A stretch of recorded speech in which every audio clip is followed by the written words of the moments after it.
Welcome back, ladies and gentlemen. I'm Madals. This is Go for SC2 September monthly finals, and we're in the semi-final stage. This is where money is up for grabs. It's already been won by everyone taking part, but it starts ramping up very, very quickly the higher you place. Nimbus is going to be the first map, and spawning down in the lower left, we have got the orange Zerg playing for Team Acer. It is Bly. And up to the top right, the red Terran player representing my insanity. None other than jjakji.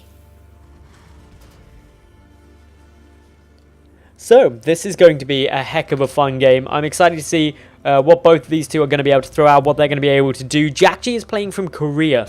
Bear that in mind, we're on the EU server, so we may be having a little bit of latency issue. So, we'll wait to see if that does affect him and affect the strategies that he decides to go for. Looks like, at least initially, he's planning on going for a CC first, and who can blame him, because there is a base in your base on Nimbus. You just come up this little ramp and you're perfectly happy. The wall off is super easy to make as well for Terran players. So, yeah, this is all looking very, very fun. Quick little look up here, actually, for Bly. Going to be going hatch first, but that's not crazy up against a Terran player. It'll be interesting to see.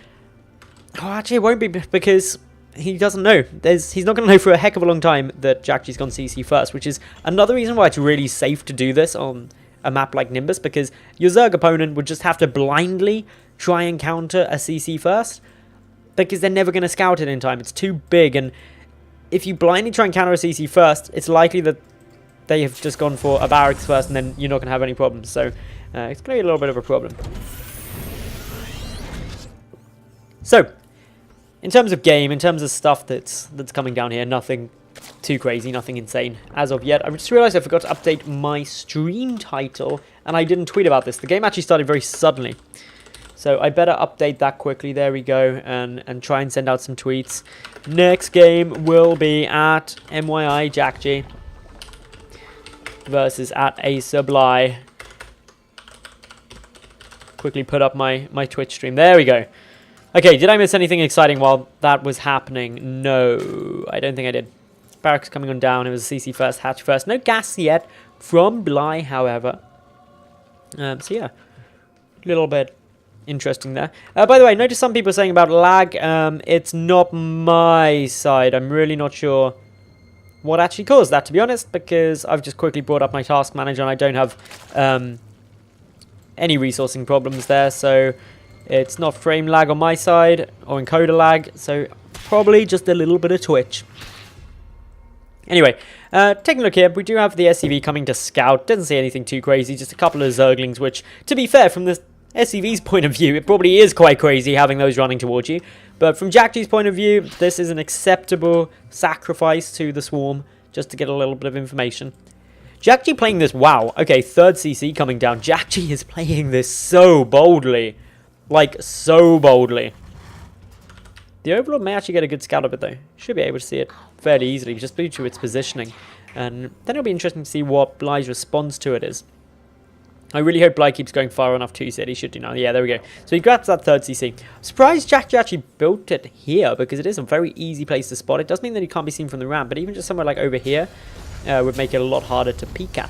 Anyway, Bly now knows that that third CC is coming. He adds on 2 gases. So, this isn't massive. Actually, it is delaying his third base a bit. He's already got a drone there. Looks like he changed his mind in getting those 2 gases instead of his third hatch immediately. May look to get a little bit more aggressive. We'll know shortly if he does start up that third hatch, or if he instead goes for something else. But no, there we go. Hatch coming on down, so he's not saving anything. Could still look to get a little bit aggressive. Obviously, he's very late on the gases anyway, so that will make it difficult to get aggressive. He won't be able to get Lings down. Won't be able to get anything else down. Oh, sorry, won't be able to get Banelings down, won't be able to get Roaches down, just due to late gas, so probably won't be able to break this. jjakji also knows, or can probably suspect that he's... Oh no, he can see the Overlord, so he knows he's been scouted. 2 bunkers coming down, he's like, my Zerg opponent, if he's got some gas, is going to try and Baneling bust me. So, I'll just make sure I'm nice and safe. That SCV scout was actually really important, because it saw the hatchery, it also saw that the double queen block was coming, and so with that, jjakji's just like, oh, well, I'm probably fine, I'll cancel one of those, I'll cancel the second bunker, I'm safe at the moment. But easy. The Roach Warren now being constructed. The lair coming on down, and we're seeing a very similar strategy from Bly as we saw from his quarter-final games up against Strelok.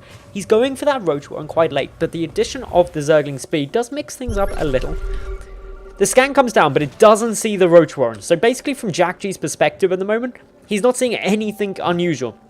2 gases at 7 minutes isn't crazy. Zergling speed coming down isn't crazy. And he knows about the third. He doesn't see the Roach Warren, and that's the problem for him. Roach speed is on its way. And I'm actually very interested to see how these Roaches are going to play out, because there's a Banshee coming. Now, for those of you who are new to StarCraft, don't understand what a Roach can do, it can do many things, but shoot up is not one of them. It is limited to attacking ground units, so a Banshee can just slowly chip away at Roaches very effectively, and unless there's a staggering number of them, it's going to be very difficult to come ploughing through into the main base of jjakji and cause any difficulties. There are, however, 8 Roaches. We should be seeing a good number of Zerglings come off the back of this as well, if it's anything similar to what Bly did last game. But he's actually adding in more Roaches, 13 of them. That is a big commitment. Unfortunately for him, he doesn't know about the Banshee, and the second one is already queued up. So while jjakji doesn't actually see too much here, specifically doesn't see the Roach Warren, should get a little hint at it as he's come out. I don't know if he actually saw any wandering. He may have done. Not sure if this is intentional, but 2... Oh no, he's going mech. That's why we see the 2 armories now on their way. I think they started at different time zone, unless I'm mistaken. No, they started at the same time. Okay. I was mistaken. Hellions pulling back now. jjakji trying to get into a bit more of a safe position. Already working away at these Roaches with the Banshee, and this is what's really important for him. Just weakening these up. Buying himself some more time at the front here. Already pulling SCVs just to repair this wall. jjakji can be very confident that if he holds this position, he's getting himself quite nicely ahead. Love this as a decision, though, from Bly. He's committed quite heavily to Roaches already, and he knows jjakji sees that, so he's going to be producing, obviously, the Marauders or tanks to try and stop this, as well as the Banshee. So he throws down a Spire, which is a bit of a switch, because if your opponent is looking to be going a little bit mech style, which I believe... Actually, no, Bly hasn't... Okay, Bly's seen a lot of Hellions, so you can assume that it's going to be a mech style. Then you'd say, okay, it's probably going to be Roach Hydra. The Mutalisks are a bit of a sidestep from that, but there's no anti-air. There's 3 Marines. That is it. There's not even any missile turrets. The Roaches still dishing out a lot of damage, though. They've got Roach speed, which means they're being pretty active. Trying to pick off some of these Hellions, and they're actually doing a fairly good job of that. In grand total, we do see that so far 6 Hellions have been killed, which is obviously a nice little pickup for these Roaches, and it also buys time for the Spire to finish on up. Off of 6 gases, Bly's already mined up about 1,000 Vespians, so he's in a nice position there. Also nice use of this changeling, preventing the orbital command from landing. A couple of shots coming down from these Roaches, trying to reduce the Hellion numbers. The Hellion's also trying to just pick off a few more of these Roaches, if and where possible. Infestation pick coming on down. In case there is the need to go into... Well, actually may look to go into Swarm Host. It is certainly a possibility. The Spire finished. What is Bly going to do? Is he going to go for the big Muta Flood? Is he just going to wait? No, there we go. Mutalisk coming up.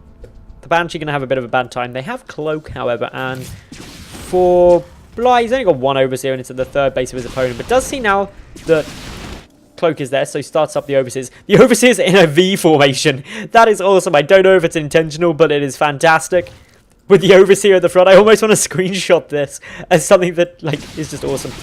Anyway, Roaches are pushing it out towards the 3rd base. Going to be trying to get a good bit of damage down. Tank sieging up, though, should spell the end to it. And, of course, the Mutalisk's now going to start chasing down the Banshee. They're going to get out of range of the vision of the Overseer, though, unfortunately, very, very quickly. So Bly not going to be able to finish those off. A couple of Roaches going down now. Still, the Mutalisk's chasing happily away. Energy on these Banshees slowly dwindling. Allowing a few of them to get picked off. 2 already down, these 2. They should be safe. They've got a good amount of energy. They sneakily turn, but this means that all of the tanks are undefended at the moment. jjakji trying to throw down an emergency ring of missile turrets, but is it going to be enough? He's forcing back the tanks, which is allowing his Roaches to come in. Bly is in a very, very nice position here. Moves straight up into the main base where there aren't any tanks. jjakji is in a serious amount of trouble. He's trying to produce Thors as fast as possible, but this is all just acting as a distraction. Down goes pretty much all of the tanks. Actually, all of the tanks are now dead. jjakji is in a world of hurt at the moment. The Roaches tearing apart the third. The Mutalisks camping the production. They're going to be trying to take down some of these factories. The Thor is out, but magic boxing already occurring. 2 more Thors are going to pop shortly. But Thors aren't fantastic up against Mutalisks when they're not clumped. Takes down the Thor. A couple more are going to pop on out. This could cause a little bit more problems, especially the missile turrets there. A few of those mutas dying, but look at the third base. It's just getting ravaged by all of these Roaches. The Mutalisks still having a lot of fun trying to take down these missile turrets. And with the Speedlings now coming in, Bly, he is up a long way in terms of supply. And jjakji is really struggling. Bly, I think, is going to be able to happily take this game. A contamination even came down to try and slow production of further units.